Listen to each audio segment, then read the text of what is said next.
पहला शेयर है तारा jewels. In fact तारा jewels ही नहीं, सारा ज्वेलरी सेक्टर जो है वो तेज़ है। चाहे आप गीतांजलि के बारे में बात करें, जो कल अंतिम बाजी में मैं आपको बताया था, वहाँ पर एक अच्छी तेज़ी देखने को मिल रही है। इसके अलावा पीसी ज्वेलर्स, थंगामाइल, इन सभी स्टॉक्स पे आज तेज़ी शुरुआती सत्र में बनती हुई नजर आई। 6% ऊपर है तारा ज्वेल्स। सीक्वेंट साइंटिफिक 3.5% ऊपर है, लेकिन 3 सत्रों से लगातार वन वे ट्रैक पर है।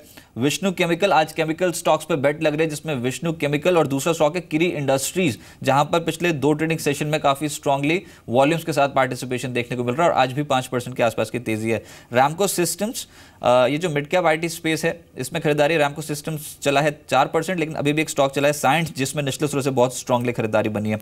ट्रेंड, अच्छे नतीजे आए, उसका एक इंपैक्ट, 7% ऊपर है स्टॉक। और एक है आर्शिया, जिसमें 1% इक्विटी का सौदा हुआ और भाव था लगभग 40 रुपये 70 पैसे का, ब्लॉक डील के बाद चढ़ गया 6%। इन सभी स्टॉक्स में तेजी देखने को मिल रही है। मेरे साथ इस समय प्रदीप हौरचंदानी साहब इसमें मौजूद हैं। प्रदीप जी नमस्कार, स्वागत है आपका। सर बताएं, निफ्टी पे क्या टारगेट सेट किया आपने एक्सपायरी से पहले? अब तो 8400 के लेवल को पार किया आज और उसको होल्ड भी करने की कोशिश कर रहे हैं। शुक्रिया रजत। जो आपने अपनी कमेंट्री में बताया 8460 वो लेवल जहाँ पे डबल टॉप भी बनाया रिसेंटली, तो वो लेवल एक रेजिस्टेंस का काम करेगा और इसी के आसपास एक 34 वीक मूविंग एवरेज भी है, तो उसके हिसाब से 8440 से 8460 का एक टफ रेजिस्टेंस जोन जरूर से है। इसको अगर निफ्टी डिसाइसिवली क्रॉस कर लेता है तो फिर 8560 तक अप मूव एक्सटेंड हो सकती है। तो फॉर द टाइमिंग ये रेजिस्टेंस जोन जरूर में ध्यान में रखा जाए। ऑन द वे डाउन जो 200 डीएम है, वहाँ से कल निफ्टी बाउंस बैक हुआ है और वो 200 डीएम 8320 के आसपास प्लेस्ड है। तो फॉर द टाइमिंग 8320 से लेके 8460 का एक कंसोलिडेशन का फेज है। जिस भी साइड ये रेंज टूटती है उसी की साइड एक फ्रेश ब्रेकआउट है, एक मटेरियलिज्म। चलिए, लेकिन एक स्टॉक देखते हैं, अजंता फार्मा, और आज ट्रेडिंग पैटर्न देखिए। जब खबर आई, अलर्ट मिला कंपनी को, उसके बाद स्टॉक टूट गया और 1526 तक पहुंचता हुआ नजर आया, लेकिन अब उतनी स्पीड से निचले स्रोत से कुछ रिकवरी और 3.5% की मात्र गिरावट रह गई है। लेकिन यूएसएफडीए से इंपोर्ट अलर्ट मिला है। डिम्पी मेरे सहयोगी मेरे साथ मौजूद है। डिम्पी बताएं क्या डिटेल्स हैं आपके पास? देखिए, जो पैटर्न है अपना प्राइस का, यही अपने आप में बता रहा है कि देखिए जो इम्पैक्ट था वो एक शॉर्ट टर्म था। असल में खबर ये आई थी कि इंपोर्ट अलर्ट इस कंपनी को मिला है और इंपोर्ट अलर्ट यूजुअली नहीं है कि कंपनी को 483 भी मिल जाए। इंपोर्ट अलर्ट यूज, वैसे भी आपको इस प्लांट के बारे में बता दूं, ये plant WHO pre qualified plant है। इसका मतलब कि WHO ने भी इसकी पैमाइश की हुई है और कुछ एक प्रोडक्ट ऐसे भी हैं जो WHO को सप्लाई भी होते हैं इस प्लांट से लेकर। तो नो डाउट पहले से ही रूल्स एंड रेगुलेशंस तो काफ़ी सख्त होंगे इस प्लांट को लेकर। अभी सिर्फ इंपोर्ट अलर्ट आया था इस प्लांट को लेकर। और इस प्लांट की इंपॉर्टेंस इसलिए है कि अगर आप 4 प्लांट देखेंगे जो इनके महाराष्ट्र में ही हैं, उसमें सबसे ज़्यादा क्रिटिकल प्लांट इनका ये पैठान वाला ही है जो औरंगाबाद के अंदर आता है। यहाँ पे आप देखेंगे टैबलेट्स, कैप्सूल के अलावा ड्राई पाउडर्स भी बनता है और यूजुअली ये पाउडर्स में कंपनी एक्सपोर्ट भी करती है और उसमें कुछ एक गल्फ कंट्रीज़ के अलावा अफ्रीकन कंट्रीज़ भी हैं जहाँ पे ये एक्सपोर्ट किया जाता है। तो इंपॉर्टेंट चीज़ है कि इसके एक्सपोर्टिंग पैटर्न को लेकर अलर्ट हमको आया है, लेकिन अभी तक 483 नहीं है, इसलिए आप देख रहे हैं कि पुल बैक काफ़ी स्ट्रॉन्ग आता हुआ दिख रहा है। इंपॉर्टेंट बात आप यह भी देखें कि यूजुअली कंपनी का जो प्रोडक्ट है वो 3 चीज़ों पे ज़्यादा फोकस है, वह कार्डियो, पेन और साथ ही आई डिसीज़ को लेकर। तो एक आई डिसीज़ का भी अगर आप देखें तो इंपॉर्टेंस यहाँ पे रखते हैं इस प्लांट को लेकर, इसलिए USFDA का सिर्फ अलर्ट समझे इसको। क्वालिटी कंसर्न्स ज़्यादा लगते नहीं थे। कंपनी को 15 दिन का समय दिया जाएगा इसका जवाब देने के लिए। सेटिस्फाई आंसर मिल जाता है तो फिर हो सकता है 483 इनको जारी ना हो, नहीं मिलता तो हो सकता है बस सेकंड राउंड ऑफ इंस्पेक्शन के बाद फिर से 483 इनको जारी हो सकता है, लेकिन इसकी प्रोबेबिलिटी कम ही लगती है प्लांट के पिछले रिकॉर्ड को देखते हो, क्योंकि इससे पहले प्लांट को इस तरह की कभी भी किस तरह का बड़ा नोटिस नहीं मिला है। चलिए, इंपोर्ट अलर्ट तो ज़रूर मिला, लेकिन जिसने भी बताया था कि WHO से ऑलरेडी यहाँ पर मंजूरी जो वो मिली हुई है इस प्लांट को। तो आप रिकवरी देखिए, फिलहाल 180 पॉइंट्स निचले स्तरों से अजंता फार्मा रिकवर हो चुका है। प्रदीप, किसी ने अगर आज शेयर्स निचले स्तरों पे खरीदे हो तो क्या उनको होल्ड करना चाहिए या फिर एग्जिट कर जाए? रिकवर बहुत स्ट्रांगली हो रहा है अजंता फार्मा। देखिए, अगर किसी ने ट्रेडिंग के लिहाज से लिया है तो वो अप्रोप्रिएट स्टॉप लॉस रख के होल्ड कर सकता है। अगर आर्ली चार्ट्स पे देखें तो 1622 का एक इस आर का बॉटम है, तो वो स्टॉप लॉस रहेगा। पर मैं इसके अगर मंथली चार्ट्स देखता हूँ तो लग रहा है कि ये काफी ओवरबॉट है। काफी बड़ी अपमूव के बाद, मल्टीबैगर रिटर्न्स के बाद लग रहा है कि ये स्टॉक काफी लंबे कंसोलिडेशन के फेज में जाने वाला है। तो मुझे नहीं लगता कि इन्वेस्टर को इस स्टॉक में से आने वाले 1-2 सालों में इतने अच्छे रिटर्न मिलेंगे जितने पहले मिल चुके हैं। तो मेरे हिसाब से इन्वेस्टर के लिए ये स्टॉक एग्जिट है। ट्रेडर्स अप्रोप्रिएट स्टॉप लॉस के साथ ट्रेड कर सकते हैं, पर क्योंकि ये न्यूज़ ड्रिवन वॉलेटिलिटी इसमें आगे भी रहने की संभावना है, तो यहाँ पे एक प्रॉफिट मिल रहा हो तो एग्जिट करने की ट्रेडर्स को भी एडवाइस रहेगी। चलिए, अब कुछ बैक टू बैक कुछ स्टॉक्स पूछता हूँ आपसे। एक तो बताएं, किरी इंडस्ट्रीज, इस पे क्या किया जाए? आज अच्छी तेजी यहाँ पर देखने को मिल रही है, और खासतौर से केमिकल स्टॉक्स में, और दूसरा विष्णु केमिकल्स, दोनों में से बेहतर ट्रेड कौन सा है? तो जब ये पूरा सेक्टर चलता है तो उसमें ज्यादा क्रेडिबिलिटी होती है, ज्यादा सस्टेनेबल मूव्स होते हैं, और पूरा केमिकल स्पेस जैसे आपने बताया एक अच्छे मूवमेंट दिखा रहा है। किरी इंडस्ट्री भी एक अच्छा चार्ट लग रहा है, यहाँ पे एक अच्छे वॉल्यूम के साथ ये प्रीवियस जो टॉप्स हैं डेली चार्ट्स पे वो काट रहा है। तो 364 का एक इमीडिएट टारगेट रहेगा, और उसके बाद ये 377 तक जा सकता है। आर्ली चार्ट्स में भी एक अच्छा स्ट्रॉन्ग ब्रेकआउट है, और यहाँ पे एक 333 330 के रीजन में इमीडिएट सपोर्ट है, जिसके स्टॉप लॉस के साथ इसमें लॉन्ग पोजीशन इनिशिएट करने की एडवाइस। चलिए, एक और शेयर है कन्नौरिया केमिकल, अगर आप इसका भी चार्ट स्ट्रक्चर देख के बता पाएं। आज पूरे केमिकल स्पेस बहुत स्ट्रांगली बस कर रहा है, क्या तेजी पकड़ेगा ये स्टॉक? बिल्कुल, यहाँ पे भी similar kind of patterns materialize हो रहा है। यहाँ पे अगर मैं डेली चार्ट देखता हूँ तो 76 77 के रीजन में इसका प्रीवियस रेजिस्टेंस था, जिसको ये काट के आगे बढ़ रहा है। तो डेफिनेटली इसमें भी मेरे हिसाब से 82 83 तक नेक्स्ट अप मूव एक्सटेंड हो सकती है, और 75 के स्टॉप लॉस से इसमें लॉन्ग पोजीशन इनिशिएट करने की एडवाइस रहेगी। चलिए, और साथ ही में सीक्वेंट साइंटिफिक और आर्शिया, दोनों अगर स्टॉक्स आप देख पाएं, क्या तेजी भी और बढ़ेगी? सीक्वेंट में भी अच्छी एक पैटर्न बन रही है। डेली चार्ट्स पे अगर आप देखें तो कप एंड हैंडल फॉर्मेशन का ब्रेकआउट आज के सेशन में मटेरियलाइज हो रहा है। वॉल्यूम भी काफी अच्छे हैं, कल के सेशन से ऑलरेडी ये डबल वॉल्यूम कर चुका है। मेरे हिसाब से इसमें नेक्स्ट जो टारगेट आएगा वो करीबन 145 का आएगा, और यहाँ पे भी करीबन इमीडिएट सपोर्ट आएगा 128 के रीजन में आएगा। उसी के स्टॉप लॉस से लॉन्ग पोजीशन होल्ड करने की एडवाइस। राइट प्रदीप, आपके रडार पर कौन से स्टॉक्स हैं जहां पर आप एडवाइस कर रहे हैं खरीदारी करने के लिए?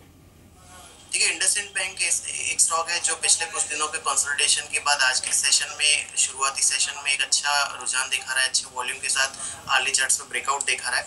तो यहाँ पे मेरे हिसाब से लॉन्ग पोजीशन एडवाइजेबल है। इस लेवल पे 1223 का एक स्टॉप लॉस रहेगा, और 1280 से 1290 के टारगेट्स आ सकते हैं। साथ ही एक भारत इलेक्ट्रॉनिक्स पे पिछले कुछ दिनों की गिरावट के बाद 34 डीएमए का सपोर्ट लेके आज वापस से में आ रहा है। तो यहाँ पे भी एक 1519 के स्टॉप लॉस से लॉन्ग पोजीशन इनिशिएट की जा सकती है, और 1570 से 1580 के टारगेट 3 से 4 सेशन में देखी जा सकती है। राइट, तो बैंकिंग पे आपको लग रहा है यहाँ से तेजी भी और बढ़ेगी। एक और स्टॉक देख लीजिए, यस बैंक, क्या ये भी तेजी पकड़ेगा यहाँ से? क्योंकि आज निजी क्षेत्र के जो बैंक है वहां पर हो सकता है कि पार्टिसिपेशन लेवल्स शुरुआती ट्रेड में काफी पॉजिटिव दिखाई दे। देखिए, ये स्टॉक ऑलरेडी एक अच्छे अपट्रेंड में है, और कंटिन्यूएशन पैटर्न ही है, इसमें कोई फ्रेश ब्रेकआउट तो नहीं है। तो इसलिए इंडसइंड बैंक एक प्रेफर्ड बेट रहेगा, पर यहाँ पे भी जो लॉन्ग पोजीशन है वो 1350 के स्टॉप लॉस से होल्ड जरूर की जा सकती है। राइट, और आईटी स्पेस में क्या करना चाहिए? आज कुछ स्पेसिफिक स्टॉक्स जैसे कि रैमको सिस्टम्स, साइंट, इन स्टॉक्स में तेजी देखने को मिल रही है। हालांकि एचसीएल टेक दबाव में, लेकिन जो mid cap small cap IT play ये काफी शानदार हो रहे हैं। देखिए, जो रामको सिस्टम आपने बताया वो एक ब्रेकआउट के कगार पे जरूर से है। 397 इसका प्रीवियस टॉप है, इसके ऊपर अगर ये ट्रेड करता है तो काफी अच्छी मूव आ सकती है। एचसीएल टेक की अगर बात करें तो इस स्टॉक पे हम बिल्कुल नजर रखे हुए हैं। यहाँ पे इसका जो मेजर हर्डल है वो 860 से 870 का रीजन है, इसको ये काटता है तो फिर एक अच्छी तेजी आ सकती है। बाकी जो फ्रंट लाइन आईटी स्टॉक्स हैं उनको हम अवॉइड किए हुए दे रहे हैं, और एचसीएल टेक में 870 का रेजिस्टेंस क्रॉस हो तो फिर एक अच्छी तेजी जरूर से मटेरियलाइज हो सकती है। चलिए ठीक है, लेकिन इसी बीच एक नतीजे आए, फटाफट से वो भी देख लेते हैं। और गैलेंट इस्पात के नतीजे हैं। मुनाफे रेवेन्यू फ्रंट पे 114 करोड़ का जो रेवेन्यू वो कंपनी ने पोस्ट किया है 142.8 करोड़ से घटकर, लेकिन जो बॉटम लाइन है वहाँ पर 13% का इजाफा है, 8.2 से बढ़कर 9.3 करोड़ Y-on-Y बेसिस पे Q3 FY17 का मुनाफा कंपनी ने दर्ज किया है। मेरे साथ मयंक अग्रवाल साहब जुड़े हैं, सीईओ गैलेंट इस्पात के। मयंक जी, बहुत शुक्रिया अपने समय जी बिजनेस को देने के लिए। सबसे पहले तो की हाइलाइट्स बताएं, बीती तिमाही कंपनी के लिए कैसी रही है, नतीजे कैसे रहे? शुक्रिया जी, ये तिमाही हमारे लिए अच्छी रही है। इस क्वार्टर में हमने 114 करोड़ का रेवेन्यू पोस्ट किया है, और पिछले क्वार्टर से ये रेवेन्यू 24% ज्यादा है। पिछले क्वार्टर में 92 करोड़ का रेवेन्यू था। और अगर 9 महीने के रिजल्ट्स को देखूं तो इस साल वी आर एक्सपेक्टिंग कि हमारा प्रॉफिट बिफोर टैक्सेस लगभग 50 करोड़ रुपए पे रहेगा, जो कि पिछले साल 35 करोड़ रुपए था। तो लगभग 65% उसमें इजाफा हो रहा है इस साल में। और इसके बियॉन्ड अभी कंपनी पावर कॉर्पोरेशन को लगभग सालाना 40 करोड़ रुपए पेमेंट कर रही है अपनी पावर रिक्वायरमेंट के लिए, जो कि अपने 18 मेगावाट के सेल्फ जनरेशन के बियॉन्ड है। अभी हम लोग एक्सपेंशन मोड में है, जिसका काम ऑलरेडी स्टार्ट हो रखा है। ये जनवरी के बाद हमको ये 40 करोड़ पावर कॉर्पोरेशन को पेमेंट नहीं करना पड़ेगा जब हमारा जनरेशन आ जाएगा जी। तो ये, और हमारी पावर की कॉस्ट लगभग 50% है जो पावर कॉर्पोरेशन की कॉस्ट है। तो करंट लेवल ऑफ ऑपरेशंस पे लगभग ये जो एग्जिस्टिंग पीबीटी 50 करोड़ का एक्सपेक्टेड है इस साल का, उसमें 20 करोड़ रुपए ऐड करेगा। हाँ, वही मैं पूछ रहा था, ये जो आप ग्रोथ बता रहे हैं सर, अगर वन बाय बेसिस पे कंपेयर करें तो बहुत सिग्निफिकेंट ग्रोथ होगी जो कंपनी दर्ज करेगी। सिर्फ कॉस्ट बेनिफिट उठाएगी company, raw material cost benefit के अलावा सर हम इसका कैपेसिटी भी बढ़ा रहे हैं। तो करंट लेवल ऑफ ऑपरेशंस पे ये 70 का पीबीटी पोर्ट्रे हो रहा है अगर इसको ऐसे देखें, और इसके बियॉन्ड हम कैपेसिटी को भी डबल कर रहे हैं। तो 2018-19 ऑनवर्ड में जो है 150 करोड़ रुपए के आसपास का पीबीटी करंट डबल होने के बाद एंटिसिपेटेड दिख रहा है मेरे को, ऑल्दो ये एस्टिमेटेड फिगर है, एक्चुअल वेरी कर सकते हैं। अच्छा, प्राइसिंग पावर को देख के क्या कहते हैं कि आने वाले समय के लिए प्रोडक्ट कीमतें बढ़ती हुई नजर आती हैं आपको, ग्लोबल ट्रेंड को देखते हुए भी? हाँ जी, प्राइसिंग क्या और बढ़ सकती है स्टील की, आयरन की कीमतें? वो सब डिमांड सप्लाई रेशियो से गवर्न होगा, उसमें कुछ कमेंट करना ठीक नहीं होगा, क्योंकि अगर उसको एंटिसिपेट कर सकते तो बहुत कुछ किया जा सकता था। चलिए, बहुत शुक्रिया सर आपको मेरे साथ जुड़ने के लिए। और जो आपने गाइडेंस दिया, आप बोल रहे हैं कि यहाँ पर पीबीटी गोइंग फॉरवर्ड बहुत सिग्निफिकेंटली बढ़ता हुआ नजर आएगा कंपनी के, उसका इम्पैक्ट जरूर स्टॉक प्राइस रिफ्लेक्ट करेगा गोइंग फॉरवर्ड, उसको फैक्टर इन करने की कोशिश की जाएगी। बहुत शुक्रिया मेरे साथ जुड़ने के लिए। लेकिन इनफैक्ट प्रदीप, ये मेटल स्टॉक्स खासतौर से छोटी कंपनियां हैं, पिछले कुछ दिनों में काफ़ी स्ट्रांगली बढ़त शो कर चुकी हैं। क्या कोई कंपनी है रडार पर, स्मॉल कैप या फिर large cap play steel industry में या फिर मेटल स्टॉक्स में, जहां पर आप समझते हैं कि आने वाले समय के लिए पोटेंशियल बहुत स्ट्रांग है?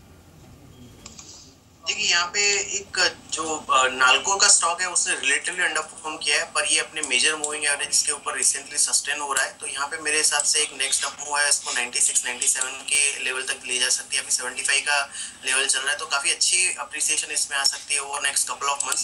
तो यहाँ पे लो प्राइस स्टॉक में नाल्को एक प्रिफर्ड बेट रहेगा। चलिए, लेकिन एक और मैनेजमेंट हमारे साथ जुड़ी है और मुद्दा है बजट का। JND पाटिल साहब हमारे साथ मौजूद हैं, SVP and head of defence and aerospace LNT से। सर, बहुत शुक्रिया अपना समय जी बिजनेस को देने के लिए। ये डिफेंस मिनिस्ट्री आर्म फोर्सेस के लिए एक बड़े बजट की मांग कर रही है, आपकी क्या उम्मीदें हैं इस बार वित्त मंत्री जी से? मैं समझता हूं कि बजट में डिफेंस बजट डेफिनेटली बढ़ेगा इस वक्त, और उसके कुछ कारण हैं। सबसे बड़ा कारण ये है कि ये सरकार जब से आई है, करीबन 3 लाख करोड़ के प्रोजेक्ट इस मार्च के पहले साइन हो जाएंगे। उसमें के करीबन 2.5 लाख आज ऑलरेडी हो चुके हैं। अभी जब 3 लाख करोड़ की ऑर्डर्स प्लेस हो जाएगी तो बजट बढ़ना ज़रूरी है, to keep in tune with जो एग्जीक्यूशन साइकिल इसकी शुरू होगी तो उसका पेमेंट करना पड़ेगा सरकार को। तो ये तो सबसे बड़ी बात है कि ये बढ़ेगा।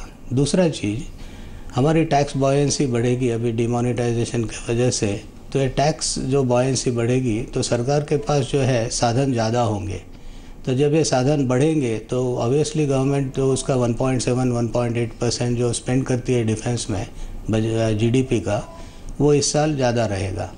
तो बजट तो बढ़ने की आशा है, और उसी के साथ ये भी आशा है कि जो मेक इन इंडिया के लिए हमारे पास जो अभी प्रावधान है। लेकिन सर, ये भी बात है कि आपके सेक्टर के बारे में कहा जाता है कि यहाँ वक्त काफ़ी लगता है, प्रोसीजरल डिलेज बहुत ज़्यादा है, इसको लेकर अप्रूवल्स के लिए बहुत समय लगता है, इस पर आप क्या कहेंगे? ये सेक्टर में वक्त तो ज़रूर लगता है, और उसका मेन रीज़न मैं समझता हूँ ये है कि अगर कोई एक डिफेंस परचेस में गड़बड़ी हो जाए तो सरकारें गिरती है। हमने देखा है पहले 2 बार सरकारें गिरते हुए डिफेंस परचेसेस पे। तो चेक्स एंड बैलेंसेस जो है ये सेक्टर में बहुत ज़्यादा है as compare to any other sector. इसके लिए जो number of checks and balances में जो वक्त गुजरता है वो टाइम ऐड हो जाता है। कोई प्रोजेक्ट 3 साल 4 साल के नीचे दिखाई नहीं देता। जिस दिन आप शुरू करते हो, जिस दिन आपको कॉन्ट्रैक्ट मिलेगा, उसमें ये टाइम कम से कम निकल जाता है। पहले ये टाइम 6-7 साल तक चलता था, अभी हम सोचते हैं कि ये 3 साल अगर हो जाए तो 3 साल बहुत बड़ी उपलब्धि होगी। राइट, सो बहुत शुक्रिया आपका हमारे साथ जुड़ने के लिए, और बजट में LNT डिफेंस की क्या उम्मीदें हैं उसको बताने के लिए बहुत बहुत शुक्रिया। प्रदीप जी, आपका भी धन्यवाद हमारे साथ जुड़ने के लिए।